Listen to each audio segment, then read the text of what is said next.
Well, hello and welcome. It's Leslie Waldron here, Integrative Women's Health Coach on a mission to support you to live wildly well in midlife.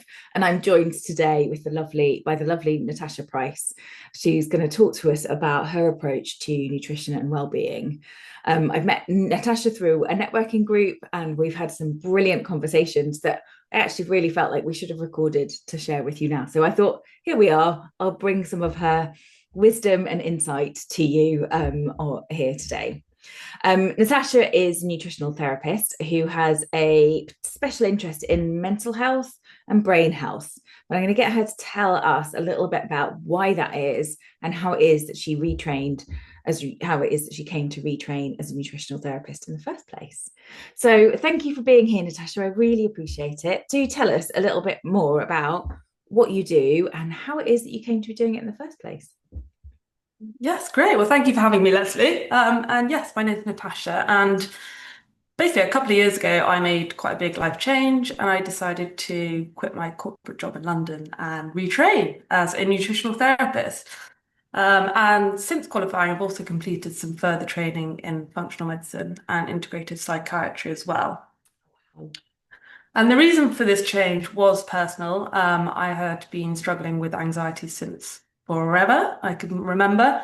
And I tried sort of various approaches, lots of different things in the box, including antidepressants for quite a few years.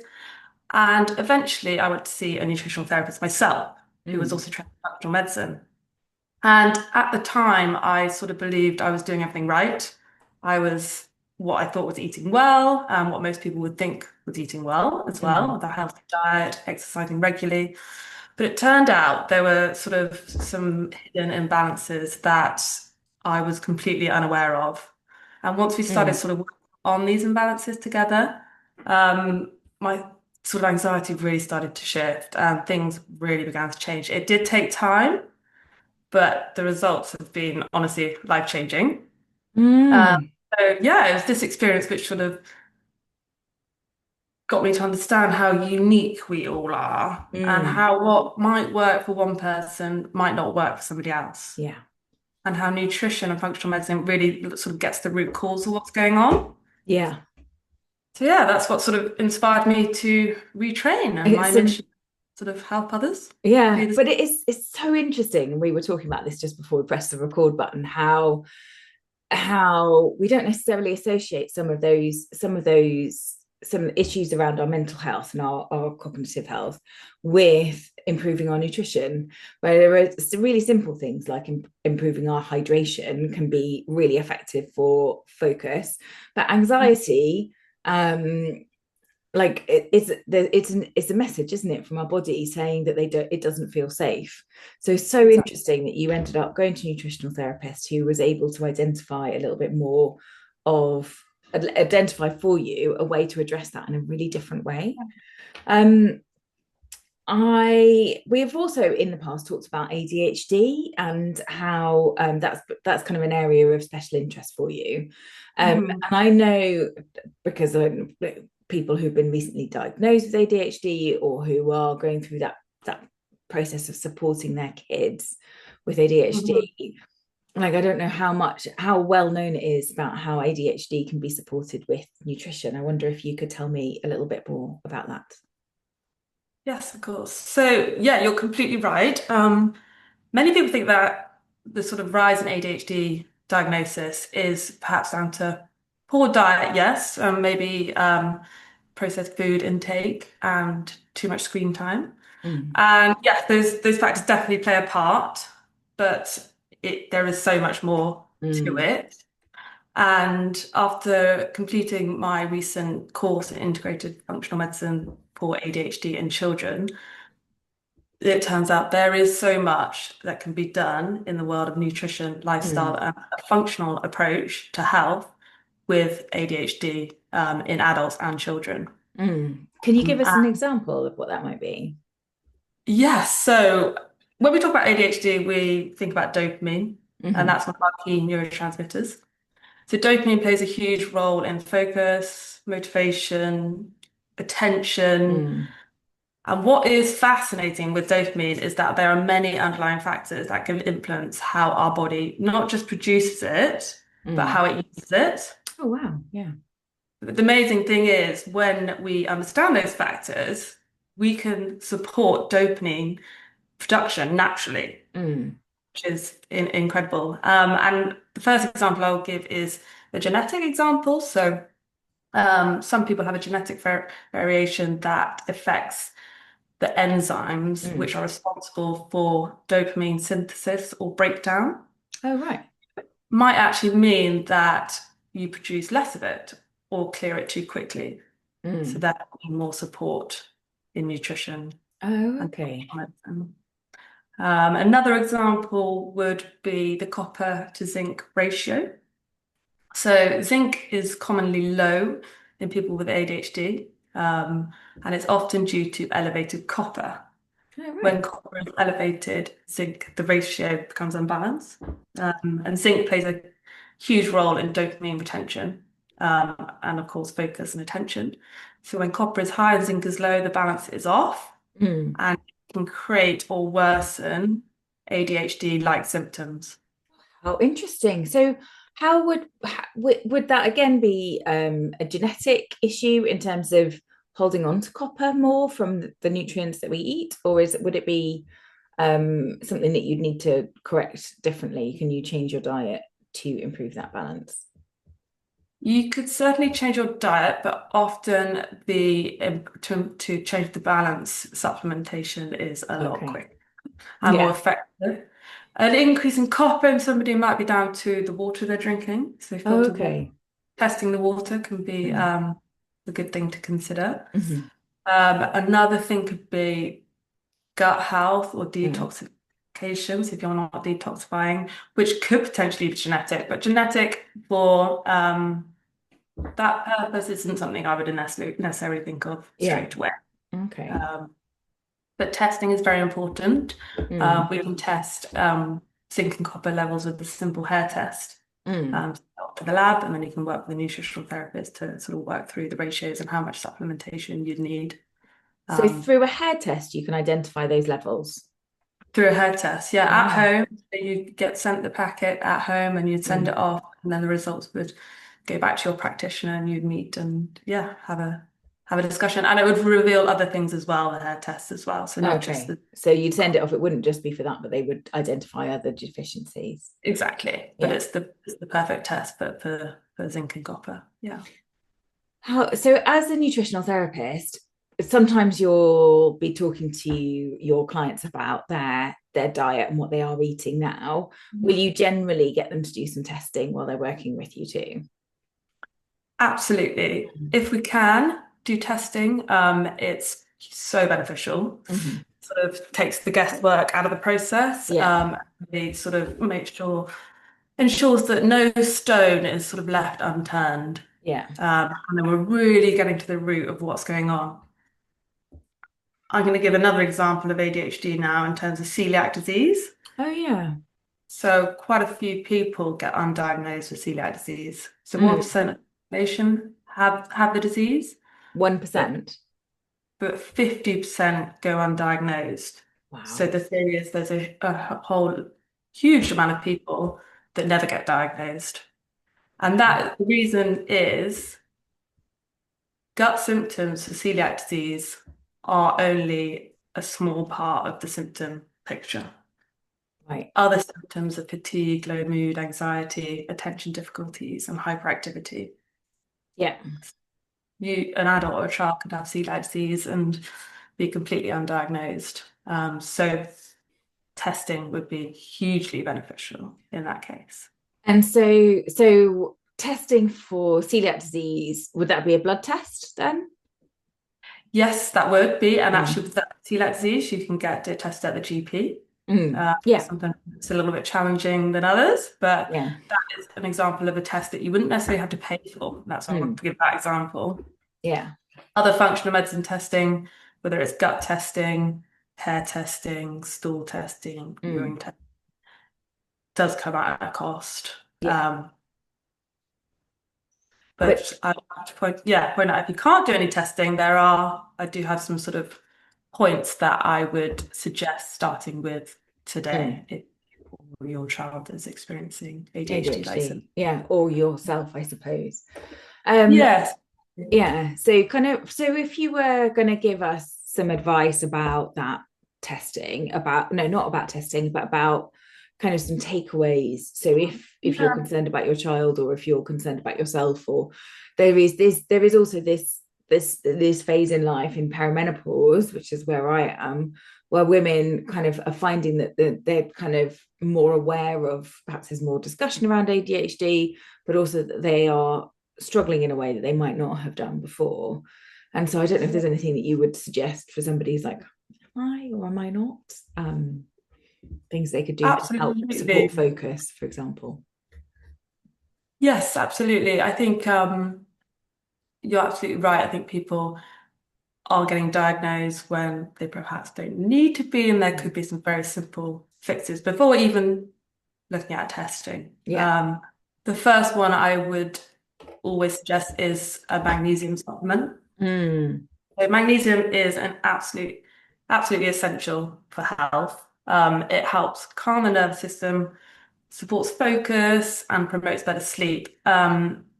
And the research shows that it reduces hyperactivity and sort of decreases sort of bad behavior in children. How interesting. And the interesting thing is people with ADHD or ADHD-like symptoms are often, they might not necessarily always feel it, but quite stressed. And Yeah. stress depletes magnesium. Yeah. So people with ADHD tend to have a lack of it anyway. So Fair that enough. is a sort of no-brainer supplement that I would definitely recommend.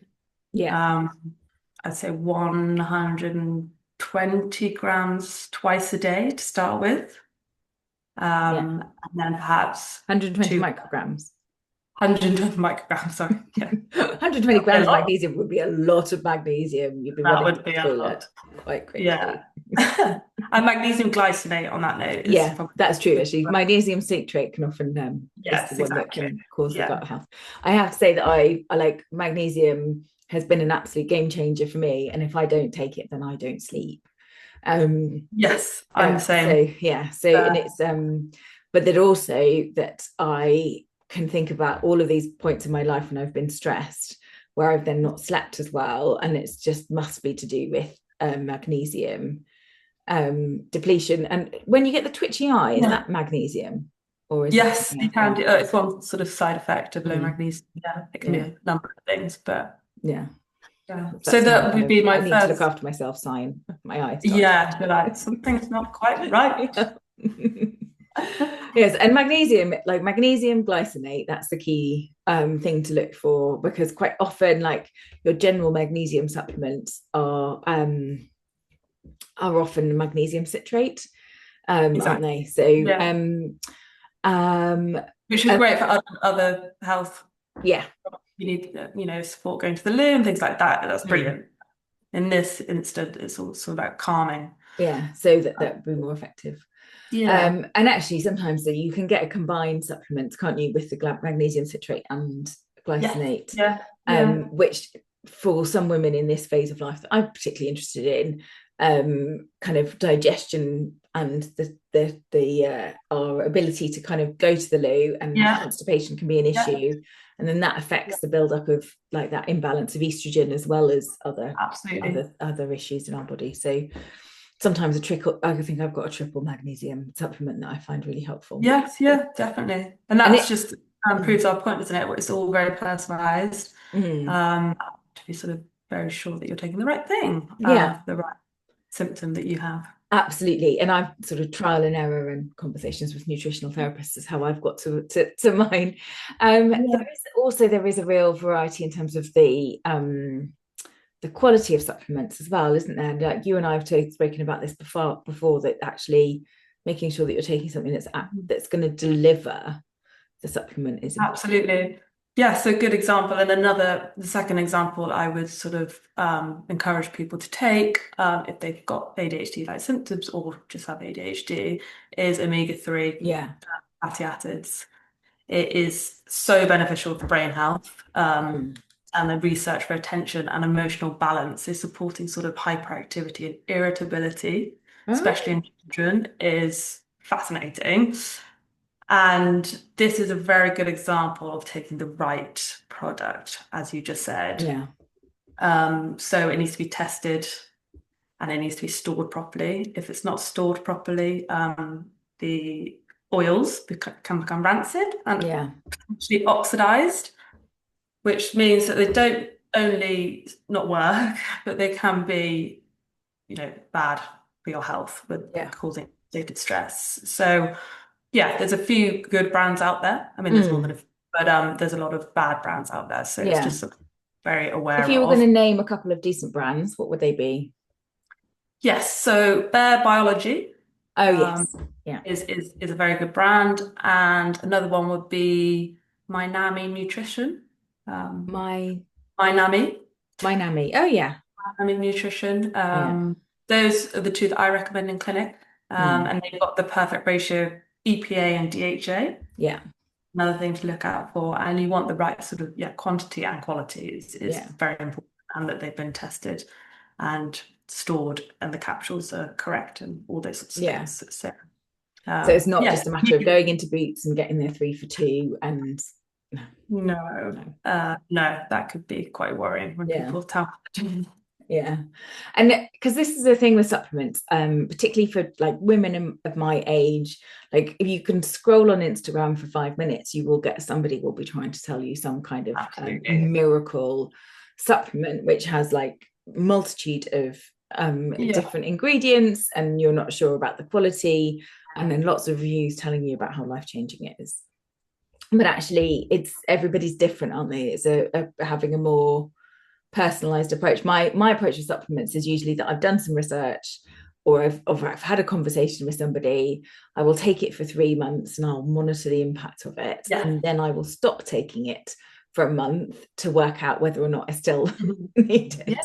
So, That's perfect. That is mm, exactly the right thing to do in three mm, months. Good thing that you brought that up is this sort of goalpost and try for 3 months. And it can take 3 months as well. I yeah, think some people get a bit impatient, but correcting your, whether it's vitamin D, magnesium, omega-3. Magnesium can be quite quick. yeah. Omega-3, Magnesium's instant for me. yeah. Mm, Yeah, exactly. It's actually instant, but building it up can take a bit longer. yeah. Omega-3 can definitely take, if you're somebody that's not been eating oily fish for most of your life, or if you're a Mm, child that just doesn't eat oily fish, and mm, to be honest, most of them probably don't, mm, then yeah, it's going to take at least 3 months to sort of mm, get to that correct ratio. And again, with that, testing is beneficial. yeah.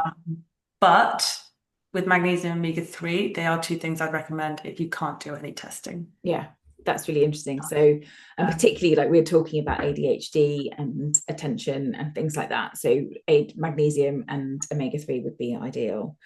yes, Um, and the third one would be zinc. I would say zinc. Yeah, supplement. that's really interesting. I had not heard of that before. So now I'm going to go off on a Yeah. little rabbit hole on the internet to explore more about zinc and that dopamine connection. Is that right? Is Yes. it dopamine? Yes.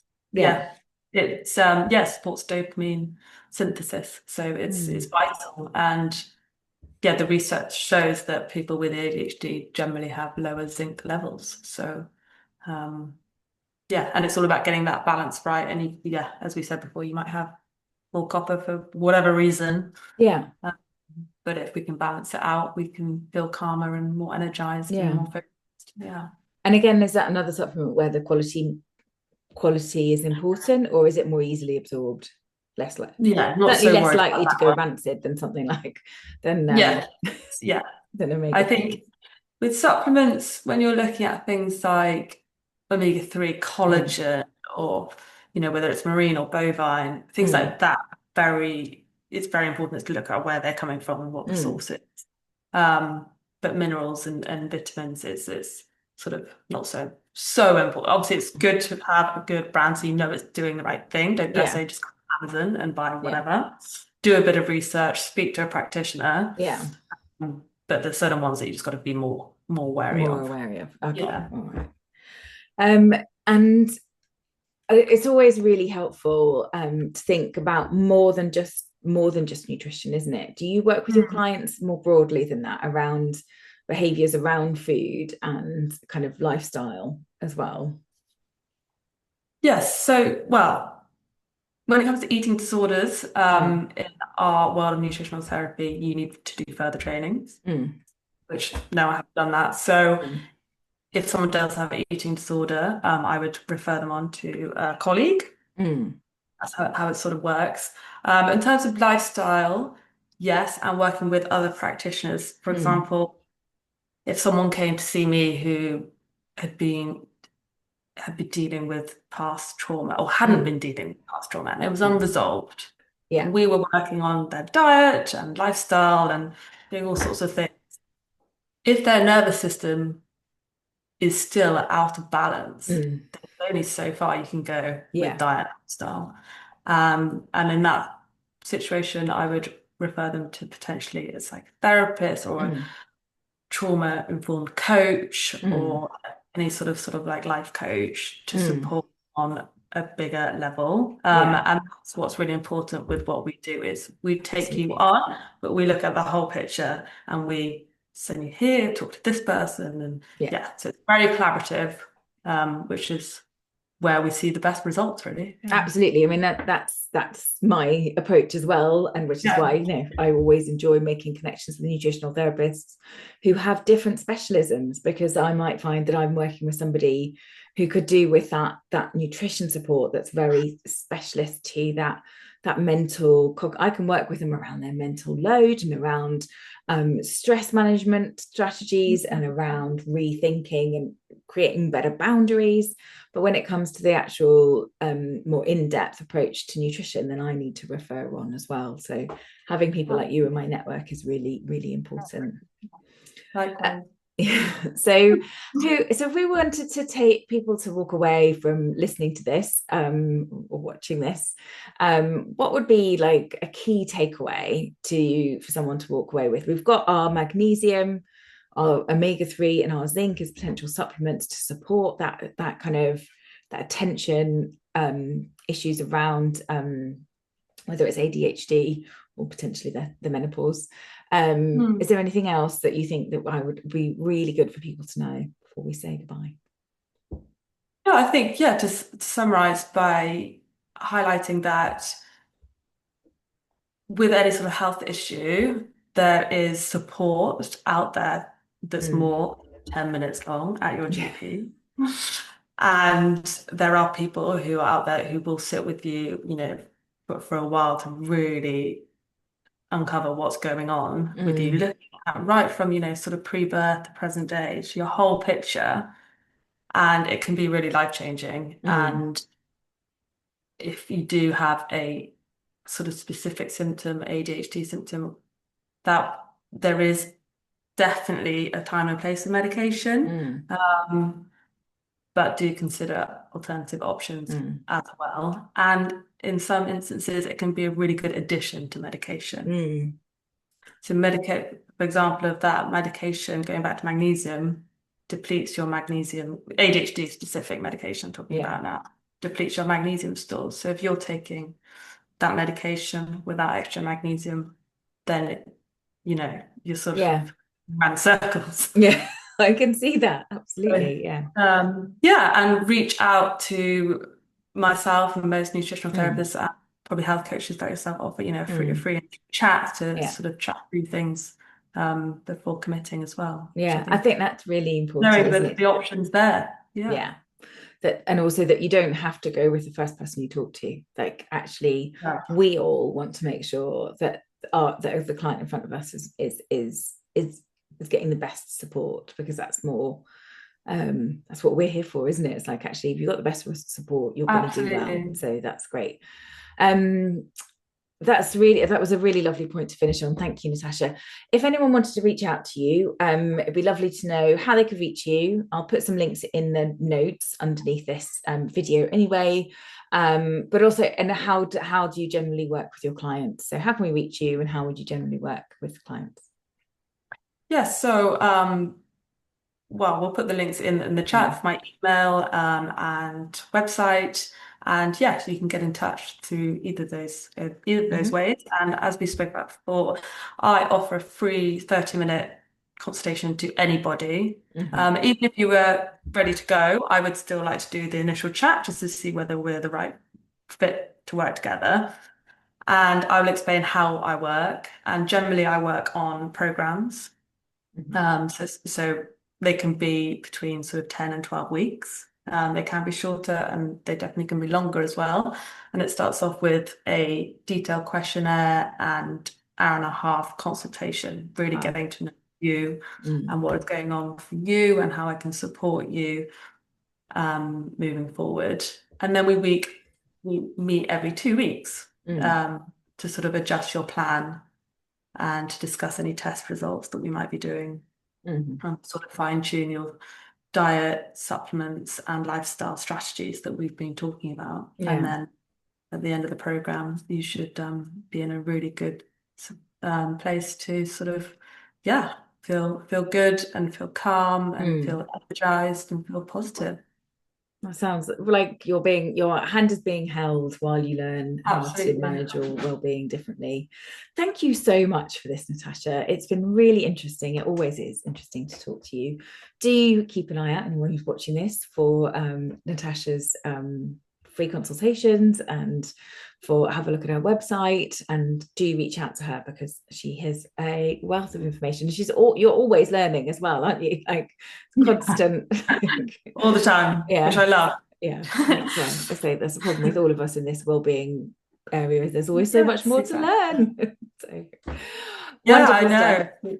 Thank you so much, and I look forward to our next conversation. And do put any questions or comments in the notes below. Thank you, Leslie.